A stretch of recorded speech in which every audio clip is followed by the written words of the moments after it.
Hi friends, welcome back to our YouTube channel Madhu simple life Kannada channel. Friends, ಇವಾಗ ನಾನು custard fruits ರೆಸಿಪಿಯನ್ನು ನಿಮ್ಮ ಜೊತೆ share ಮಾಡ್ಕೊಳಕತ್ತೀನಿ. ಇಲ್ಲಿ ಒಂದು ಬೌಲ್ ತೊಗೊಂಡು ಒಂದು ಬೌಲಲ್ಲಿ 1 ಸ್ಪೂನ್ ಸಬ್ಜಿ ಸೀಡ್ಸನ್ನು ತೊಗೊಂಡಿನಿ. ಅದಕ್ಕೆ ನೀರು ಹಾಕಿ ಸ್ವಲ್ಪ ಚೆನ್ನಾಗಿ ಮಿಕ್ಸ್ ಮಾಡಿ ನೆನೆಲಿಕ್ಕೆ ಇಡ್ತೀನಿ. ಇದು ಚೆನ್ನಾಗಿ ಮಿಕ್ಸ್ ಮಾಡ್ಬೇಕು ನೋಡಿರಿ. ಸಬ್ಜಿ ಸೀಡ್ಸ ಹಗುರು ಇರೋದ್ರಿಂದ ಮೇಲ್ಗಡೆನ ತೇಲ್ತಿರ್ತಾವೆ. ಸ್ವಲ್ಪ ಚೆನ್ನಾಗಿ ಈ ರೀತಿ ಮಿಕ್ಸ್ ಕೊಟ್ಟು ಎತ್ತಿಡಬೇಕು. ಇದು ನೆನೆಲಿಕ್ಕೆ 1 ಅವರ್ ಆದರೂ ಬೇಕು. ಕಡಿಮೆ ಅಂದ್ರೂ 1 ಅವರ್ ಬೇಕು. ಜಾಸ್ತಿ ಇಟ್ಟರು ಇನ್ನೂ ಚೆನ್ನಾಗಿ ನೆನೆದು ಉಬ್ಬಿ ಬರ್ತಾವೆ. ನೆಕ್ಸ್ಟ್ ಇಲ್ಲಿ ಕಸ್ಟರ್ಡ್ ಪೌಡ್ರನ್ನು ತೊಗೊಂಡಿನಿ. ನೀವು ಯಾವುದೇ ಬ್ರ್ಯಾಂಡ್ದಾದರೂ ತೊಗೋಬೋದು. ಹಲವಾರು ಬ್ರ್ಯಾಂಡ್ಗಳು ಮಾರ್ಕೆಟ್ನಲ್ಲಿ ಸಿಗ್ತಾವೆ. ಸೂಪರ್ ಮಾರ್ಕೆಟಲ್ಲಿ ಇರ್ತಾವೆ, ಕಿರಾಣಿ ಶಾಪಲ್ಲಿ ಕೂಡ ಇರ್ತಾವೆ. ಈಗ ಒಂದು ಬಟ್ಟಲಕ್ಕೆ 2 ಟೀ ಸ್ಪೂನ್ ಕಸ್ಟರ್ಡ್ ಪೌಡ್ರನ್ನು ತೊಗೊಂಡಿನಿ. ಇದಕ್ಕೆ ಸ್ವಲ್ಪ ಹಾಲು ಹಾಕಿ ಚೆನ್ನಾಗಿ ಮಿಕ್ಸ್ ಮಾಡಬೇಕು. ಇದು ಉಂಡೆ ಉಂಡೆ ಥರ ಆಗಿ ಕೆಳಗಡೆ ಕೂತ್ಕೋತೈತಿ. ಹಾಗಾಗಿ ನಾವು ಚೆನ್ನಾಗಿ ಸ್ವಲ್ಪ ನಿಧಾನಕ್ಕೆ ಅದನ್ನು ಮಿಕ್ಸ್ ಮಾಡಬೇಕು, ಕೆಳಗಡೆ ಕೂಡ್ದಾಗೆ. ಮೊದಲಿಗೆ ಇದನ್ನು ರೆಡಿ ಮಾಡಿ ಇಟ್ಕೋಬೇಕು. ಕಸ್ಟರ್ಡ್ ಪೌಡ್ರ್ ಮಿಕ್ಸ್ ಮಾಡಿ ಇಟ್ಕೋಬೇಕು. ಸಬ್ಜಿ ಸೀಡ್ಸನ್ನು ನೆನೆಲಿಕ್ಕೆ ಇಟ್ಕೊಂಡ್ರೆ ನಮಗೆ ಈಸಿ ಆಗ್ತದೆ ಆಮೇಲೆ ರೆಸಿಪಿಯನ್ನು ಮಾಡಲಿಕ್ಕೆ.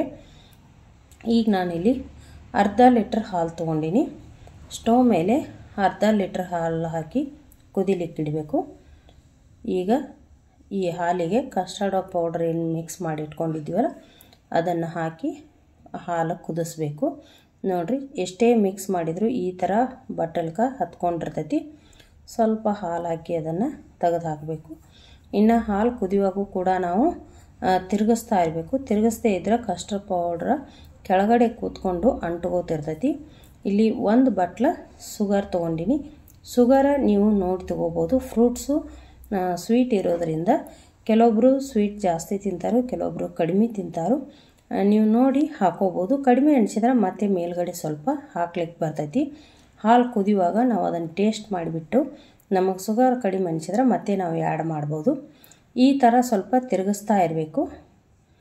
ಒಂದು 10 ನಿಮಿಷ ಹಾಲನ್ನು ಕುದಿಸಿದ್ರೆ ಸಾಕು. ಆ ಹಾಲೆಲ್ಲ ಕ್ರೀಮಿಯಾಗಿ ಚೆನ್ನಾಗಿ ಬರ್ತೈತಿ, ಗಟ್ಟಿ ಆಗ್ತೈತಿ. ಈಗ ನೀವು ನೋಡ್ತಿರ್ಬೋದು ಹಾಲು ಗಟ್ಟಿಯಾಗ್ಯದ. ಈ ಥರ ಗಟ್ಟಿಯಾಗಿ ಬರಬೇಕು, ಕ್ರೀಮಿಯಾಗಿ ಬರಬೇಕು. ಫ್ರೆಂಡ್ಸ್, ಇನ್ನೊಂದು, ನಮಗೆ ಕಲರ್ ಇಷ್ಟೇ ಇರಲಿ ಅಂದ್ರೆ ನೀವು ಇಷ್ಟನ್ನು ಬಿಡ್ಬೋದು. ಇಲ್ಲ ನಮಗೆ ಇನ್ನೂ ಒಂಚೂರು ಯೆಲ್ಲೋ ಕಲರ್ ಬರಲಿ, ಚೆನ್ನಾಗಿ ಕಾಣಿಸ್ಲಿ ಅಂತಂದ್ರೆ ಸ್ವಲ್ಪ ನಾವು ಕಲರನ್ನು ಆ್ಯಡ್ ಮಾಡಬೇಕಾಗ್ತೈತಿ. ಇಲ್ಲಿ ನಾನು ಲೆಮನ್ ಯೆಲ್ಲೋ ಕಲರನ್ನು ತೊಗೊಂಡಿನಿ. 1 ಚಿಟಿಕೆಯಷ್ಟು ಈ ಪೌಡ್ರನ್ನು ನಾನು ಆ್ಯಡ್ ಮಾಡ್ತೀನಿ. ಯೆಲ್ಲೋ ಕಲರ ಆ್ಯಡ್ ಮಾಡಿದ ಮೇಲೆ ನೋಡಿರಿ ಹಾಲು ಎಷ್ಟು ಚೆನ್ನಾಗಿ ಬರ್ತೈತಿ.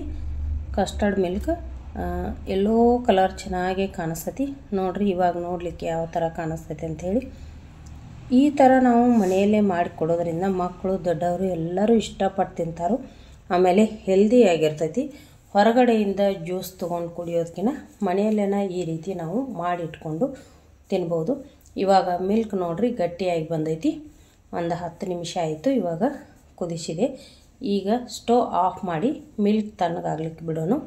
ಮಿಲ್ಕ್ ತಣ್ಣಗಾಗೋ ಅಷ್ಟರಲ್ಲೇ ನಾವು ಫ್ರೂಟ್ಸನ್ನು ಪೀಸಸ್ ಮಾಡ್ಕೊಂಡು, ಇಲ್ಲಿ ಫ್ರೂಟ್ಸು ನಾವು ಎಷ್ಟೇ ವೆರೈಟಿ ಫ್ರೂಟ್ಸ್ ಆದರೂ ತೊಗೋಬೋದು. ನಮ್ಮ ಮನೆಯಲ್ಲಿ 2-3 ಥರ ಮಾತ್ರ ಅದಾವೆ ಅಂದ್ರೆ ಅಷ್ಟರಲ್ಲೇನೂ ನಾವು ಮಾಡ್ಬೋದು. ಇಷ್ಟೇ ಅಂತೇನಿಲ್ಲ. ಜಾಸ್ತಿ ಫ್ರೂಟ್ಸ್ ಇದ್ದಷ್ಟು ಚೆನ್ನಾಗೇ ಬರ್ತೈತೆ ರೆಸಿಪಿ. ಆಮೇಲೆ ಮಕ್ಕಳು ಕೆಲವೊಂದು ಫ್ರೂಟ್ಸನ್ನು ತಿಂತಿರಂಗಿಲ್ಲ.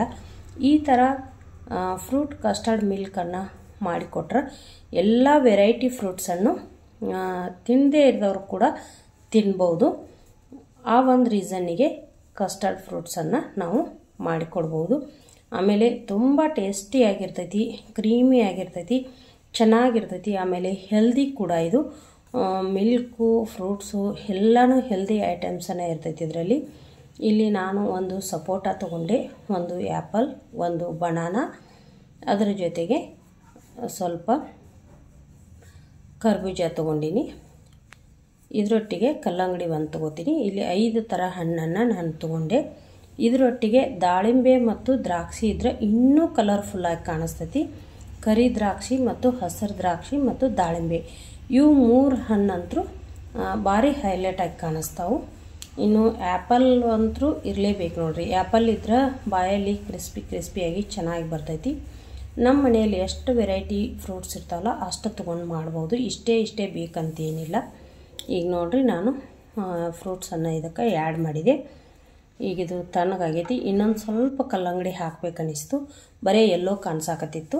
ಕಲ್ಲಂಗಡಿ ಹಣ್ಣು ಸ್ವಲ್ಪ ಕಡಿಮೆ ಆಗ್ಯದ ಅನ್ನಿಸ್ತು. ಇನ್ನೊಂದು ಸ್ವಲ್ಪ ಪೀಸಸನ್ನು ಆ್ಯಡ್ ಮಾಡಿದೆ. ಈಗ ಇದನ್ನು ಎಲ್ಲ ಮಿಕ್ಸ್ ಮಾಡಿದೆ. ಸ್ವಲ್ಪ ಏಲಕ್ಕಿ ಪೌಡ್ರ್ ಕೂಡ ಹಾಕಿದೆ. ಏಲಕ್ಕಿ ಪೌಡ್ರ್ ಹಾಕೋದ್ರಿಂದ ಪರಿಮಳ ಚೆನ್ನಾಗಿ ಬರ್ತೈತಿ. ಈಗ ನೋಡಿರಿ ಸಬ್ಜಿ ಸೀಡ್ಸ್ ಇನ್ನೂ ನೆನೆದಿಲ್ಲ, ಸ್ವಲ್ಪ ಅರ್ಧಂಬರ್ಧ ನೆನೆದಾವು. ಈಗ ಹಾಕೋದು ಒಳ್ಳೆಯದಲ್ಲ, ಅದು ಪೂರ್ಣ ನೆನೀಲಿ. ಪೂರ್ಣ ನೆನೆಯೋವರೆಗೆ ಅಂದರೆ ಈಗ ಇದನ್ನು ನಾನು ಸ್ವಲ್ಪ ಫ್ರಿಜ್ಜಲ್ಲಿ ಇಡ್ತೀನಿ.